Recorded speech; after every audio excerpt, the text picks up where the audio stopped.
야, 자, 빨리 6번 갑시다. 자, 6번. 자, 6번 문제.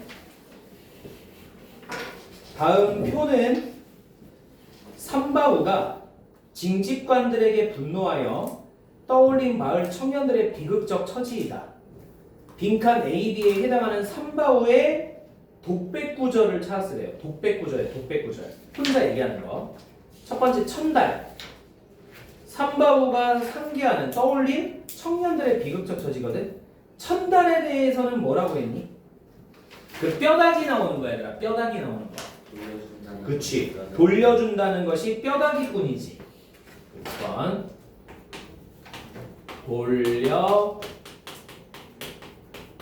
돌려준다는 것이 뼈다귀꾼이지. 뼈다귀꾼이지. 됐어요? 네. 그 다음에 B. 용팔. 용팔은 자기 자식이야. 아예 뭐 죽었는지 살았는지 알 수가 없어. 소식도 없지. 기다려봐. 소식도 없지.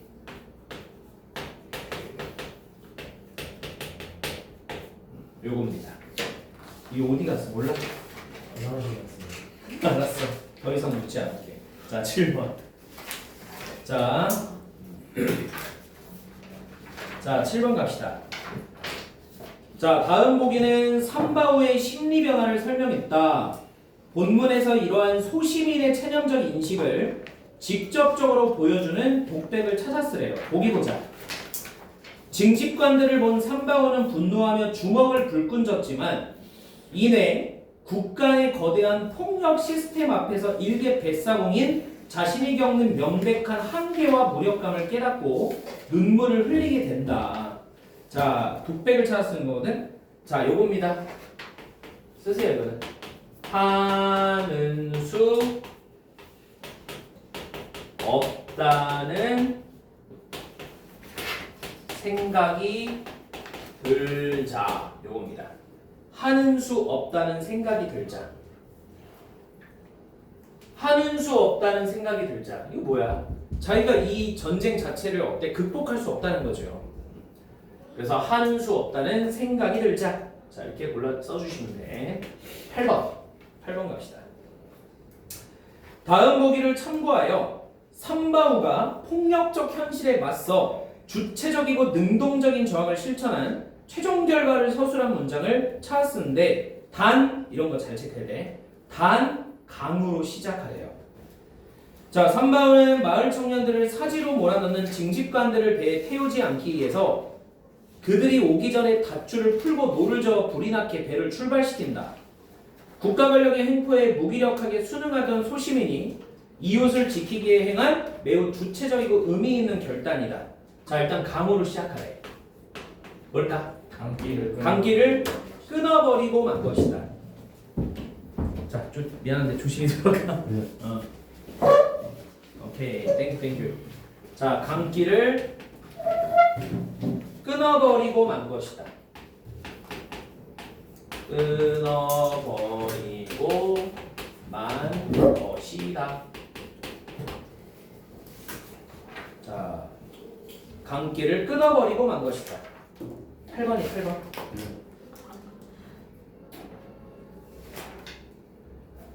자, 이제 9번 갑시다. 자, 다음 보기는 공간과 소재의 상징적 의미를 분석했다. 자, 빈칸 A, B에 들어갈 적절한 구절을 찾으시오. 보기 보세요. 삼바오는 나룻배의 원래 목적과 현재의 비극적 쓰임새를 대조하여 저항의 명분을 굳힌다. 나룻배는 본래, 얘들아, 본래 뭐였어? 본래? 근데 이거는 찾아 쓰는 거니까 이 사람의 말에서 찾아 써야 돼. 앞에 있어. 마을부터 시작하는 거야. 이렇게 시작돼. 마을 사람들 편리하라고. 오, 잘했어요. 마을 사람들 편리하라고.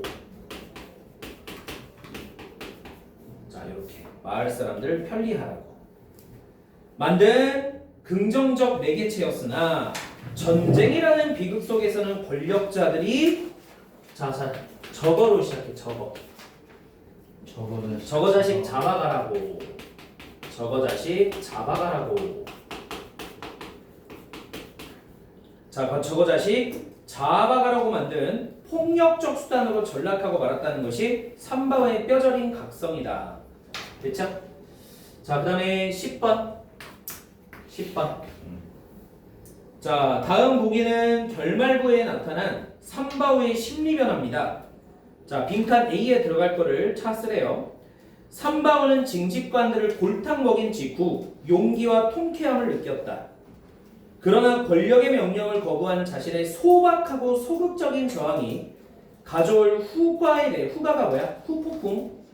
후폭풍에 대해 현실적 공포를 체감하게 된다. 결말부에서 환상적인 통쾌함을 벗어나 차가운 현실 감각을 대체로 느끼는 두려움을 작가는 그러나 삼바오는 뭐가 깨는 듯? 그치. 술 나오는 거. 차츰 뭐가 깨는 듯? 술이 깨는 듯. 그치? 오스스 떨려 왔다라고 감각적으로 묘사했다. 됐어요? 자, 여기까지 봤습니다.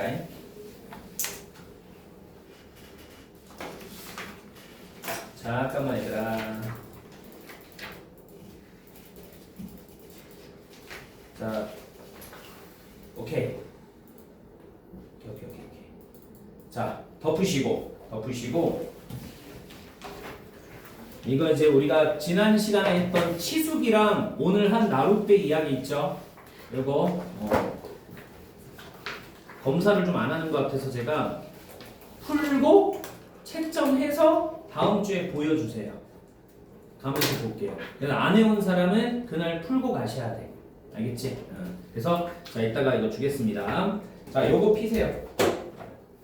이 책 피세요.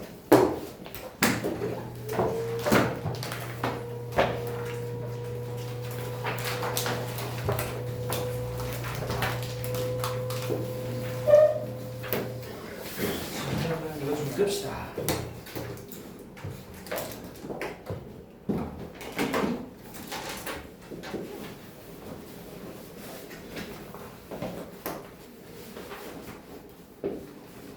자, 오늘 3주차 할 차례죠? 네. 자, 좀 킵시다.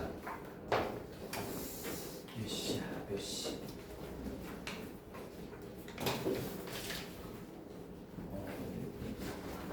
자, 3주차 3회 표수의 3회. 84페이지. 이거는 복사 못 해줘. 이거 프린트가 안 돼 있어서. 이거 좀 같이 가 오늘만. 제발 좀 갖고 다녀. PDF가 없어가지고 못해줘 어차피 이제. 이거 복사하고 오면 내가 보면 6시 18분이야. 안 돼. 자 봅시다. 3회 실전 모의고사인데 자 일단 1번 문제부터 우리 가보자 얘들아. 1번. 자 일단 문제부터 좀 읽어볼게. 다음은 윗글의 기역과 니은에 대한 이해이다. 빈칸에 들어갈 적절할 말을 윗글에 찾아 쓰시오. 자 일단 윗글에서 기역이 뭐죠 여러분들? 기역. 1문단 한번 읽어보자. 뭐 길지 않으니까. 가에서 기역, 가에서 1문단. 자 공자는 악을, 저 악이 뭘 것 같아요? 한자를 보니까 악. 나쁜. 진짜? 음악이야. 알겠지? 다시 뭐라고? 음악이야. 음악. 다시. 공자는 악을 인격 완성을 위한 덕목이자 치세의 수단으로 바라보았대. 치세가 뭔지 아는 사람? 세상을 다스린다. 세상을 다스린다. 따라서 유가 악론에서의 바람직한 악은 기악, 노래, 춤을 모두 포괄하는 총체적 개념으로서 이제 밑줄 쳐야 돼. 이게 중요 문장이야. 단순히 감각적 즐거움을 주는 것을 넘어서 사회적 효용을 가져야 하는 것이래. 다시 뭐라고 얘들아? 무슨 효용? 사회적 효용. 이거 안 써도 된다. 쌤이 나 혼자 쓴 거니까 이거야. 그지? 단순히 감각적 즐거움을 주는 게 아니라 사회적 효용을 가져야하는 것이었다. 오케이?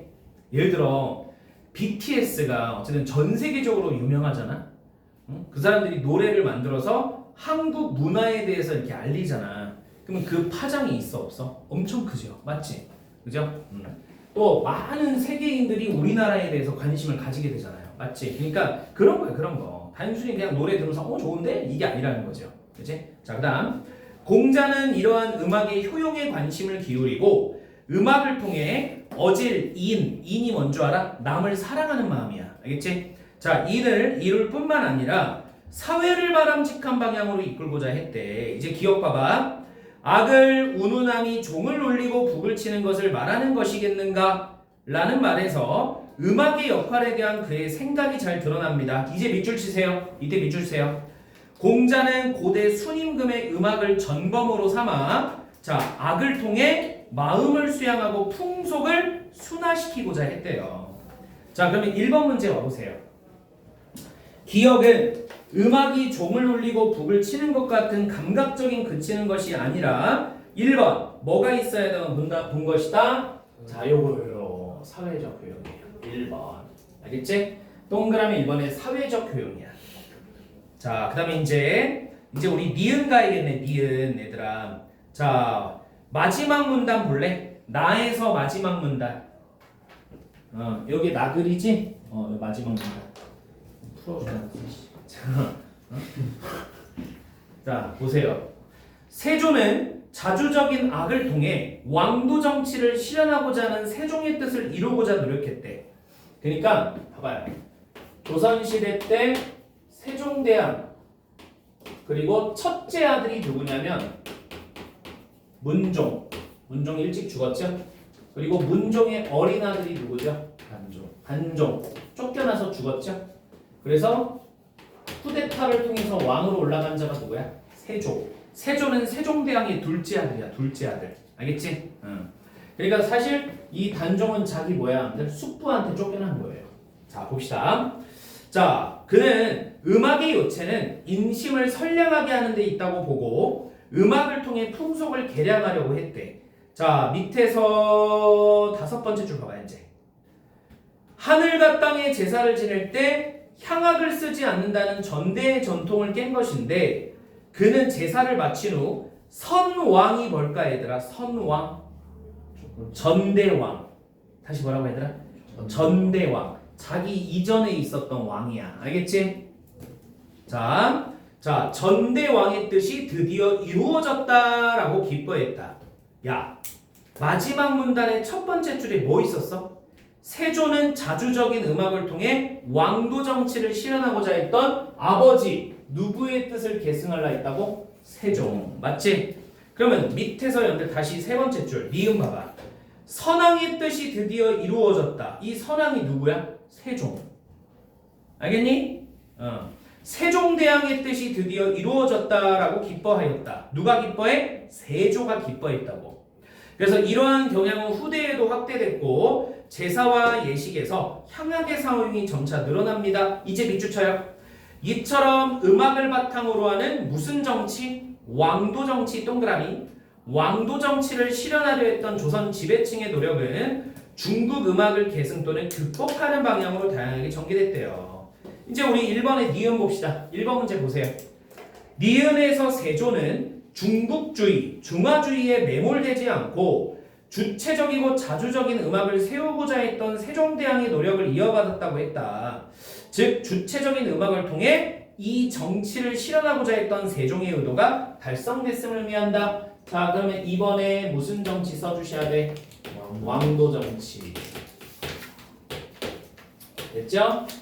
자, 이번에 왕도 정치를 써주면 됩니다. 그러니까 사실 이거는 연대 그냥 가에서 첫 번째 문단이랑 나에서 마지막 문단만 읽어보면 풀어요. 맞니? 이거는 그랬어요. 자, 그 다음에 이제 뒤에 문장 2번이죠? 아, 이게 깁니다.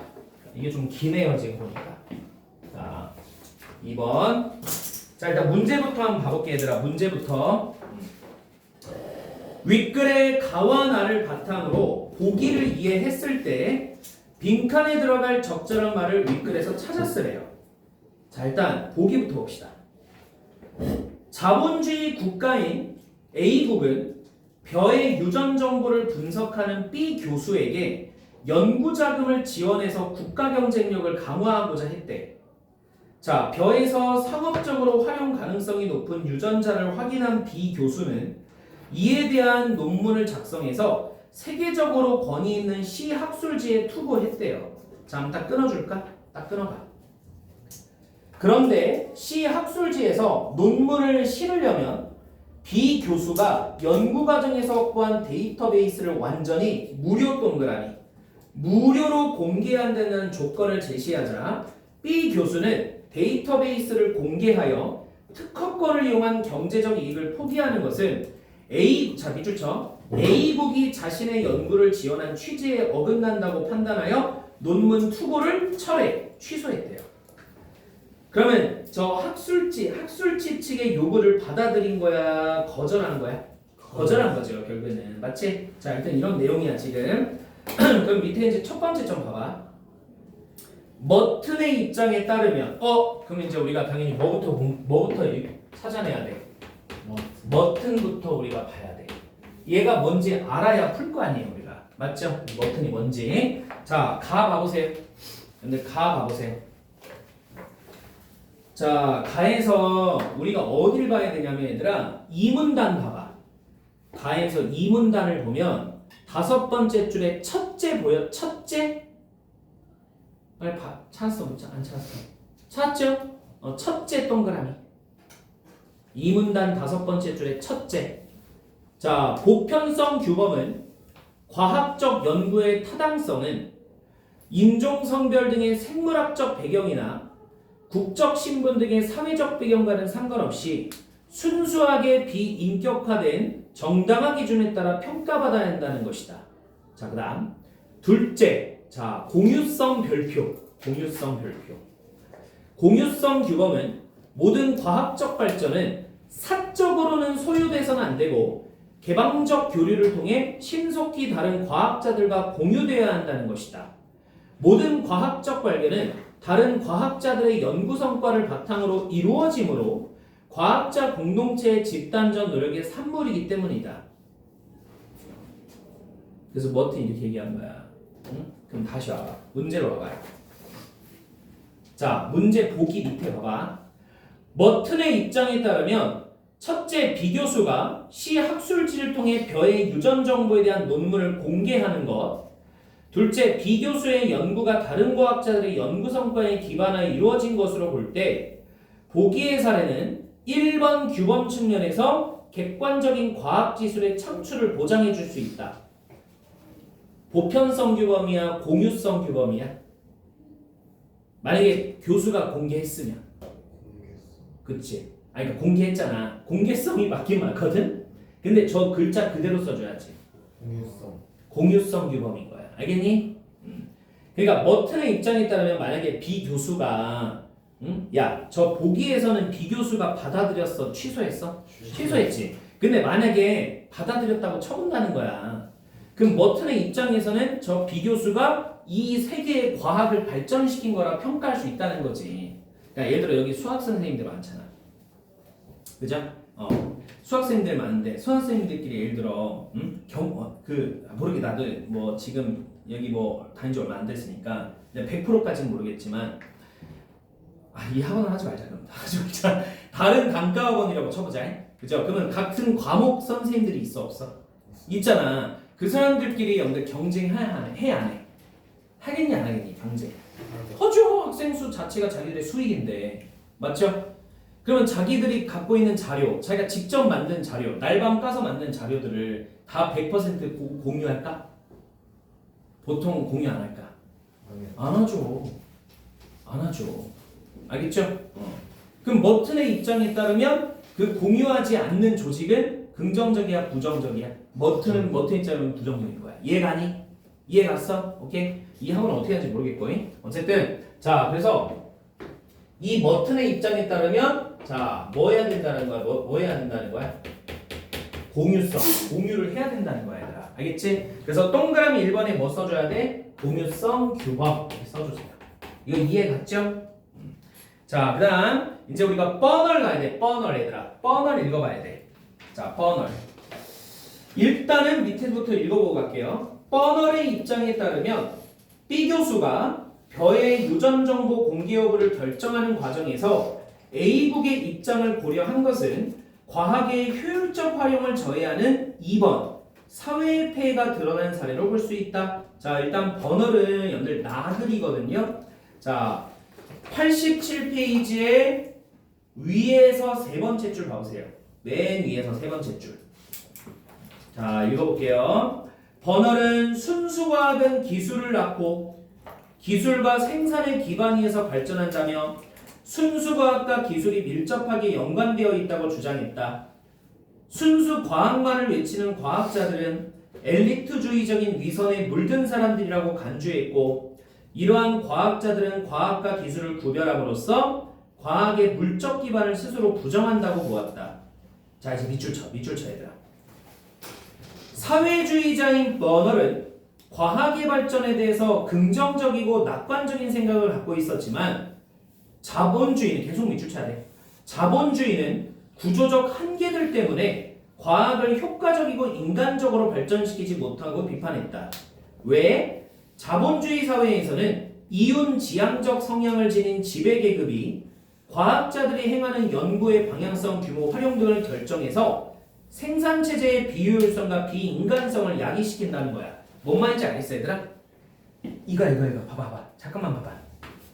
자본주의 시스템에서는 돈이 중요해 안 중요해? 중요하죠. 돈 되는 과학만 발전시킬 거라는 거야. 버널에 따르면. 돈 안 되면 어때? 돈 안 되면 버려버리는 거야. 취소해버리는 거야. 알겠지? 그러니까 버널에 따르면 오히려 사회주의 하에서의 사회주의가 연결 집단주의야. 집단주의. 그러니까 얘들 얘기 생각하면 돼. 자본주의는 경제적인 잘 들어. 경제적인 자유를 중시할까? 평등을 중요시할까? 자본주의에서는 경제적 자유, 경제적 평등 둘 중에 뭐? 자유를 중시해. 무슨 주의에서는? 자본주의에서는. 그래야지 내가 열심히 경제활동해서 뭐가 되는 거야? 부자가 되는 거야. 근데 사회주의에서는 경제적 자유를 중시할까? 평등을 중시할까? 북한 생각하지 마. 북한은 사회주의 국가가 아니야. 그냥 군주 국가야 쟤들은. 무슨 사회주의야 저 새끼들이.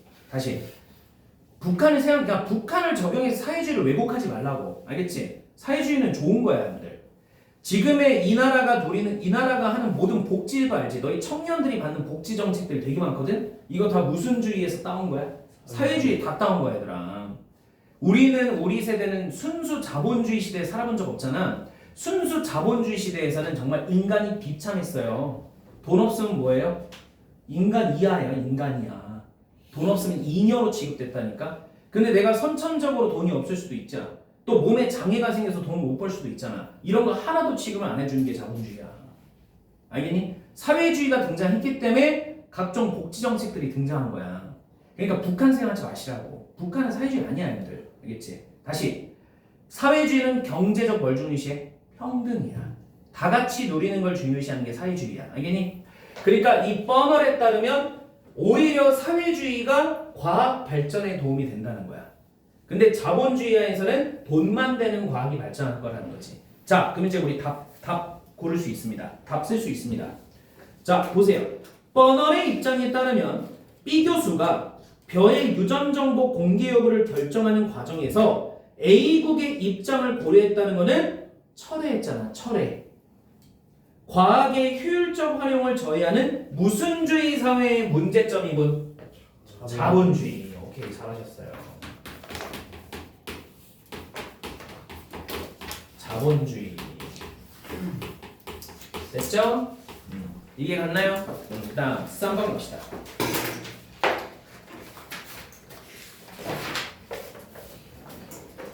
자, 3번. 자, 파이팅. 가나를 바탕으로 보기를 이해했을 때 잘못 이해한 기호를 고르고 바르게 고쳐 쓰시오. 자, 보기 한번 읽어볼게요. 소련의 유전학자 트로핌 리센코는 가을에 심어 이듬해 봄에 수확하는 작물의 종자를 일정 기간 저온에 보관하면 봄에 심어 여름에 수확할 수 있도록 개량할 수 있다고 주장했다. 리센코의 이론은 과학계의 정설인 멘델의 유전 법칙에 위배되는 것이었지만 사회주의 공산당은 리센코의 이론이 식량 부족 현상 해소에 유용하며 밑줄쳐요. 그가 가난한 농민 출신이라는 점이 사회주의 선전에 사회주의 사상을 홍보하는 데 도움이 될 것이라고 여겼다. 이에 따라 소련의 스탈린 정부는 5개년 계획을 통해 리센코의 이론을 각종 국가가 운영하는 농장에 널리 보급을 했대요. 자, 정부의 입장과는 별개로 소련 과학계에서는 멘델주의 유전학자들과 리센코 이론을 지지하는 미추린 학파 간의 논쟁이 지속되었는데, 자, 공산당 정부는 미추린 학파의 유전학만을 공식적으로 인정한다고 공표하고 멘델주의 유전학의 교육과 연구를 금지했대요. 자, 리센코의 이론에 따라 재배한 작물은 생산성이 떨어져 오히려 식량난이 더 심해졌지만 리센코는 어이없게 승승장구하다가 어이없죠? 야, 리센코의 이론 때문에 식량난 해소에 유용하고 사회주의를 홍보하는 데 도움이 될 거라 여겼잖아, 공산당이. 근데 막상 리센코의 이론에 따라 작물을 재배했는데 생산성 떨어져가지고 식량 부족 현상이 더 심해졌대. 알겠죠? 근데 어이없게 리센코는 승승장구했대. 왜 승승장구했을까? 누가 뒤에서 지원해줘? 공산당이 지원해주니까. 이게 이 정치 권력의 무서운 힘이에요. 그의 이론이 가진 허점이 계속 드러나고 소련의 스탈린이 죽고 영향력을 잃어 뒷배가 사라졌잖아. 뒷배가 65년 실각했다. 무너졌다는 거죠. 자, 어쨌든 이 사건은 세계적 수준이었던 소련의 유전학 연구가 무너지는데 결정적 역할을 했다고 평가한다. 기억, 머튼은 멘델주의 유전학에 대한 소련 정부의 탄압은 국가 정책에 대한 복종의 미덕을 강요하는 전체주의의 성격이 과학 분야에서 드러난 것이라고 여겼겠군. 자, 앞장 펴보세요. 그럼 머튼의 글이 여러분들 가 아니었습니까? 가. 자, 머튼에서 얘들아 마지막 문단 봐봐. 3문단이죠. 그래서 네 번째 줄 봐봐. 네 번째 줄에 여러분들 전체주의 사회는이라고 보여? 봐봐자. 전체주의 사회는 복종의 미덕을 강요할 뿐 회의주의를 받아들이지 않아서 자유로운 탐구와 비판이 불가능하다고 보았기 때문이다. 또한 독일의 나치주의자들이 과학은 민족적이기 때문에 우수한 독일 과학과 저열한 유대인 과학이 있을 수 있다고 강조한 것에 대해서도 자, 머튼은 보편성에 역행하는 과학은 있을 수 없다고 항변했다. 자, 그럼 다시 와봐요. 자, 기억봐 보자. 머튼은 멘델주의 유전학에 대한 소련 정부의 탄압은 국가 정책에 대한 복종을 강요하는 전체주의의 성격이 과학에서 보이는 것이라 여겼겠군. 맞지? 방금 우리가 전체주의 읽고 왔으니까. 자, 니을.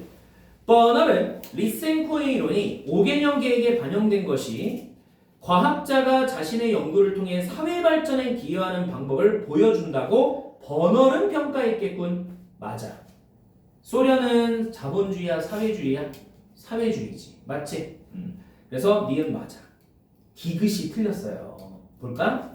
소련 정부가 리센코에 대해 평가할 때 그의 출신 배경을 고려한 것은 나치주의자들과는 다르게 밑줄쳐 얘들아, 밑줄쳐.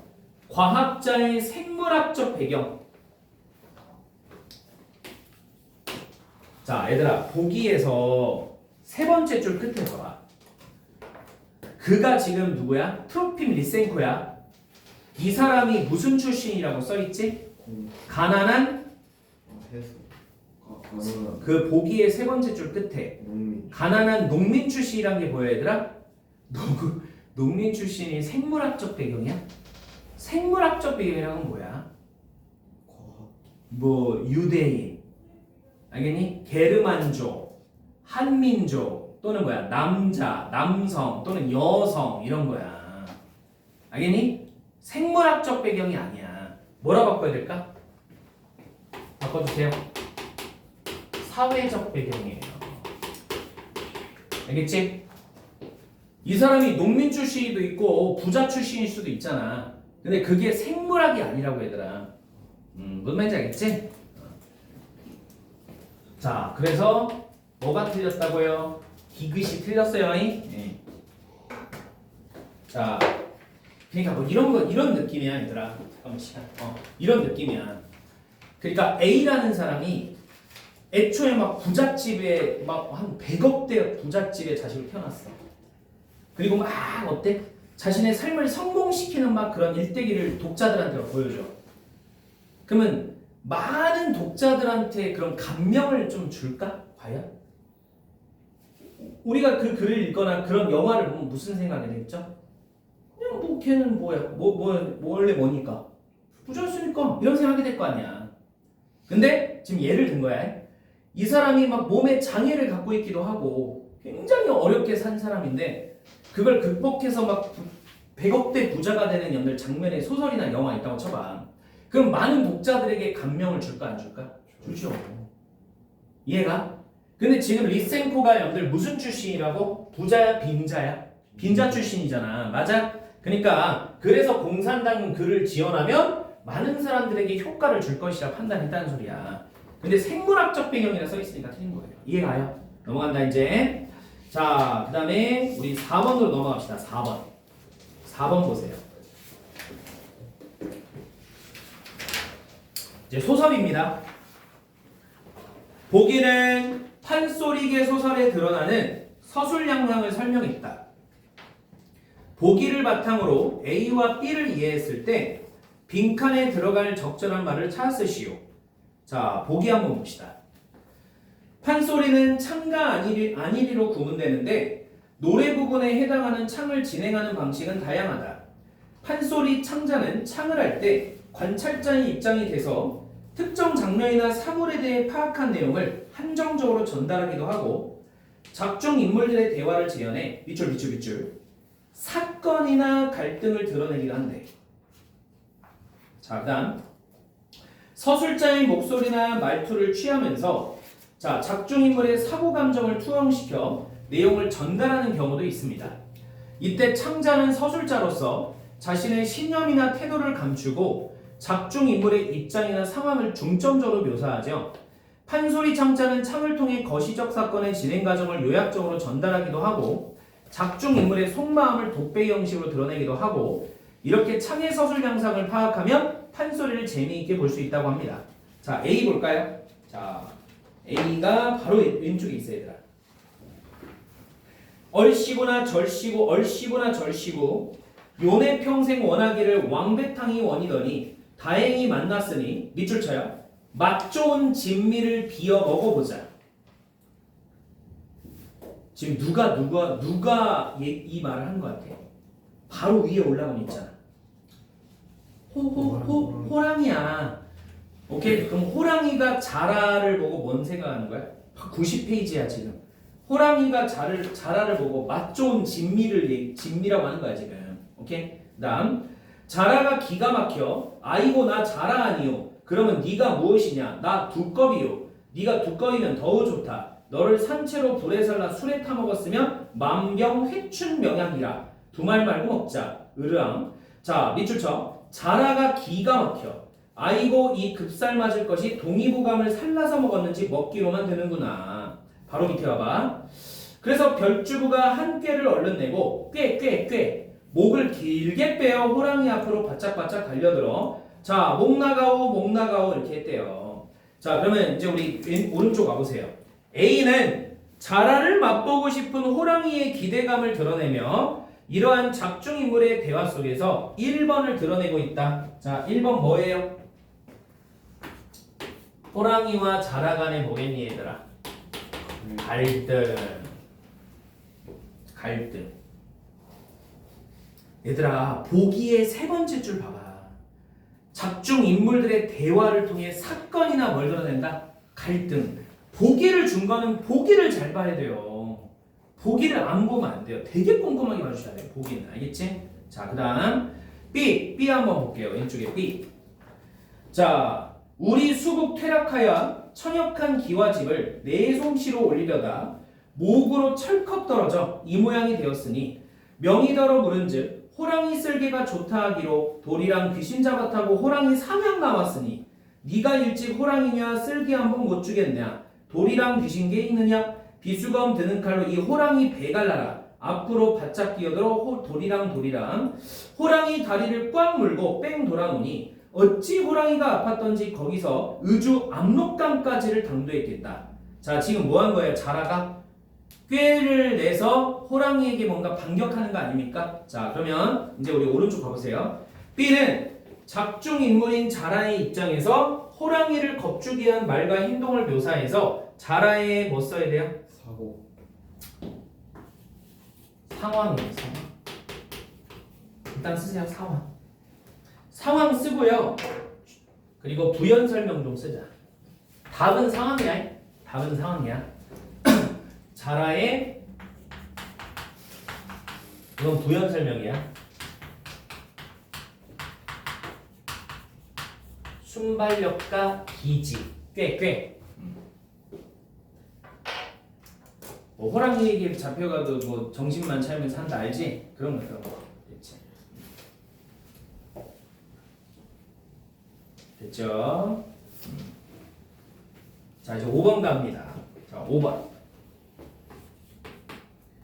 자, 보기는 판소리 장단의 종류를 설명했다. 밑줄 친 부분에 해당하는 장단이 쓰인 문단을 찾아 문단의 첫어절과 끝어절을 쓰시오. 자, 판소리의 장단은 진양조, 중몰이, 자진몰이, 언몰이가 있다. 진양조는 비교적 느리고 중몰이는 보통 빠르기고 자진몰이는 보통 빠르기의 4박장단이다. 자, 언몰이는 3박자, 2박자가 혼합된 밑줄 쳐요. 매우 빠른 10박장단이며 야 솔직히 매우 빠른 10박 이런 거 가지고 어떻게 하냐. 옆에 옆문장이 중요한 거야. 비범한 인물이 뭐하거나 등장하거나 신비스러운 장면을 묘사할 때. 알겠지? 그럼 어떤 인물이 등장하는 걸 찾아내야 돼. 펴보세요. 89페이지 가셔야 돼요. 89페이지. 자, 89페이지 폈어요? 밑에서 잠깐만요. 하나, 둘, 셋, 넷, 다, 여, 일곱, 여덟, 아홉. 밑에서 9번째 줄 가보세요. 천천히 가봐. 밑에서 9번째 줄. 자, 갔어? 네. 뭐로 시작했어? 범 날려온다 이제 하고 있잖아. 알겠죠? 그럼 범 날려온다가 뭐야? 누가 나타났다? 호랑이 내려온다. 여기서 호랑이는 비범한 인물이잖아. 이해가니? 네, 그래서 범 쓰세요. 범. 첫어절이 범이잖아. 첫어절이 범. 됐니? 그래서 어디까지냐면 그 범부터 밑에 네 번째 줄에 엎쳤을 때까지 해주시면 돼요. 근데 이제 이거는 이 교재에서 그러지 실제 문제는 좀 더 디테일하게 연결 줘요. 조건을. 알겠지? 이게 너무 범위가 넓잖아. 그러니까 좀 이렇게 범위를 좁혀서 줄 거라고 얘들아. 실제 시험은. 왜냐면 그렇게 안 내면 사람들 항의가 많을 수 있어요. 이것도 맞지 않아요? 뭐 이렇게 나올 수도 있으니까. 알겠니? 그래서 좀 더 법을 줄 건데 하여튼 이쪽 부분이 연결 뭐야? 언몰이야. 자, 언몰이 부분이에요. 좀 더 디테일하게 주면 쉬운 거예요. 그치요? 왜냐면 디테일하게 주면 찾아내기가 편하지. 뭔 말인지 알겠지? 자, 그래서 5번은 범에서 때 해주시면 되겠고요. 6번 이건 좀 쉽습니다. 자, 빨리 갑시다. 이거는 6번 보기는 우리 문학에서 쓰이는 수사법 중에 하나인 꽈장법이다. 윗글에서 꽈장법이 쓰인 문장을 찾아 쓰세요. 한번 읽어보자. 밑에 과장법 사물이나 사실을 실제보다 지나치게 크거나 작게 형용하는 표현이다. 자, 내려가면 얘들아 기억의 과대가정법이라고 보여? 봐봐. 인산인해 바늘구멍에서 황소바람 들어온다. 배가 남산만하다. 배보다 배꼽이 더 크다. 뭐 이런 것들. 자, 넘겨보면 과소가정법 간에 기별도 안 간다. 보통 언제 쓰죠? 음식 적게. 그치. 배고플 때 적게 먹었을 때. 그죠? 뭐 우리가 막 어떤 15,000원짜리 음식을 시켰어요. 막 1인분에 비싸죠? 근데 요만큼 나왔어. 이런 식으로 하는 거지. 자, 하루 해가 노루 꼬리만 하다. 문짝이 바늘구멍만 하다. 쥐꼬리만한 얼굴. 이런 거 나와있지. 이런 과소가정법이라 그래요. 됐습니까? 그리고 돈을 많이 벌면 그 파인다이닝 이런 음식점을 좀 가게 되거든요. 다시는 안 갈게요. 안 갈 거예요. 다시는 안 갈 거예요. 야, 이씨. 40얼마를 썼거든? 결국 집에 와서 라면 처먹었어요. 너무 조금 나와서. 진짜 막 그러니까 접시는 알지? 접시는 이만해. 이만큼 나와요. 알겠지? 흰 접시 바탕에. 흑백 요리사 같은 거 봐서 알죠? 그래서 와 이거 나하고 진짜 안 맞는다. 근데 이런 걸 또 좋아하시는 분들도 있어요. 소식하시는 분들. 소식 이렇게 조금씩 먹는다. 근데 얘들아 나는 이미 글렀지만 소식하는 게 장수래. 진짜 조금 먹어야지 오래오래 산대. 알고 계세요? 응? 아니 너희들이 나이 먹고 말이야. 지금은 많이 드시고 지금은. 자 그러면 여기 오바스러운 과장법 찾아보면 90페이지 와볼래? 90페이지에서 B부분 보여요 여러분들? B부분? B부분 바로 밑에 봐봐. 개 오버하는 게 나와있어. 호랑이 다리를 꽉 물고 뺑 돌아노니 어찌 호랑이가 아팠던지 거기서 어디까지를 갔대? 의주 압록강까지를 당도했겠대. 아파가지고 어때? 쫙 우리 한반도 북쪽까지 갔다는 거야. 무슨 말인지 알겠지? 진짜 갔다는 거야? 가겠다는 거야? 가겠다! 라는 소리야. 가겠다! 알겠니? 자 그러면 다시 오세요. 써야겠죠? 자 그러면 1번에 첫 어절 뭐 써야 돼요? 호랑이. 아이고 호랑이. 자 그리고 당도 햇 걷다. 당도 햇 걷다. 판소리체죠. 해 걷다. 만약에 했겠다 이러면 O야 X야. 이러면 점수 인정 안 해줘요. 알겠지? 해 걷다 그대로 써주셔야 돼. 자 그다음에 이거 과대과장법 같아? 과소과장법 같아? 크게 크고 길게 했으니까 과대야의 기억이야 기억. 자 7번 마지막입니다. 7번. 자 보기는 가와 나에 대한 부연 설명이다. 보기를 바탕으로 가나를 이해했을 때 적절한 말을 보기에서 찾았으래요. 보기에서 찾았으래요. 자 일단 보기부터 가봅시다. 가와 나는 공통적 동그라미 일단 공통적 동그라미 자 밑줄 쳐. 한 존재의 소멸이 새로운 생성으로 이어지는 모습을 보여주고 있대. 이게 가나의 공통점이래요. 자 이제 또 갑니다. 가의 화자는 비애가 뭐예요? 비애 슬픔 인간의 근원적 감정으로 인식하고 인간은 굴레와 같은 비애를 가지며 살 수밖에 없는 숙명 동그라미. 그치? 응? 쌤 부모님은 언젠간 돌아가실 거야. 슬프지. 그리고 나도 언젠간 죽으면 내 자식들도 슬퍼하겠지. 하겠지? 하지 이 새끼들. 자, 그러니까 인간은 슬픔을 느끼며 살아갈 수밖에 없는 존재라는 거야. 이거 이해 가니? 숙명. 그리고 슬픈 비애가 자 밑줄 쳐. 소멸과 부활을 거듭하는 영원한 존재임을 깨닫는 거야. 슬픔이 사라지면서도 또 슬픔이 또 부활한다는 소리지. 이게 가래.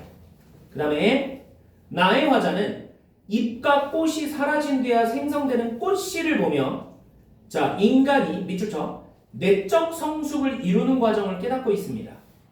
자 소멸과 비움 소멸 동그라미 소멸과 비움 그리고 그리움의 과정을 거쳐야 마침내 내적 성숙을 이룰 수 있다는 점을 자연현상을 통해서 드러냈대요. 자 빨리 할게요. 자 보자. 가에서 화자는 비애를 나의 신부에 빗대어 동반자로 인식하고 있음을 드러내고 있다.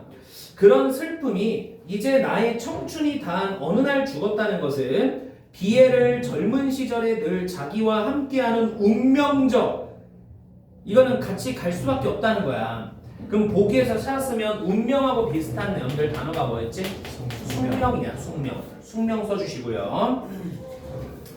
자 그 다음에 이제 밑에 봅시다. 가에서 화자는 비애를 스스로 불탄 자리에서 나래를 펴는 불사조에 비유하고 있다.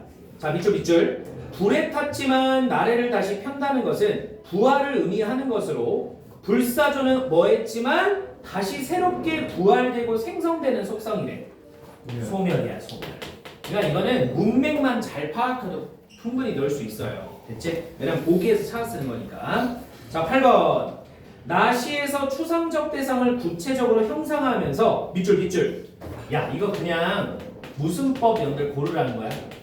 역설법적 표현 골라주라는 거야. 뭔 줄 알아? 자, 바로 위에 올라가면 얘들아, 나 이렇게 연을 해줄게. 1, 2, 3, 4. 4연 보세요, 4연. 비의 껍질을 모아 불태워버리면 갑자기 뜰이 넓어가는 어느 가은날 내 마음 어느 깊이에서도 밑줄 쳐요. 고이 여물어가는 빛나는 외로움. 다시 뭐라고? 빛나는 외로움. 빛난다는 거는 약간 긍정 이미지인데 외로움이란 거는 뭐야? 부정 이미지잖아. 맞아? 그런데 서로 어때? 서로 호응의 모순되잖아요. 맞습니까? 오케이. 자, 그래서 역설법이니까 자 그대로 써줘야 돼. 자, 시행을 쓰래 얘들아. 시행을 쓴다는 건 뭐야? 그냥 빛나는 외로움만 쓰라는 거야? 그 행 전체를 쓰라는 거야? 행 전체를 쓰라는 거지. 고이 여물어가는 빛나는 외로움 써주셔야 돼. 느낌표도 해줘야 돼. 알겠어? 느낌표도 해주셔야 돼요. 왜? 시행 전체를 쓰는 거니까. 고이 여물어가는 빛나는 외로움. 됐습니까? 자, 오케이. 수고.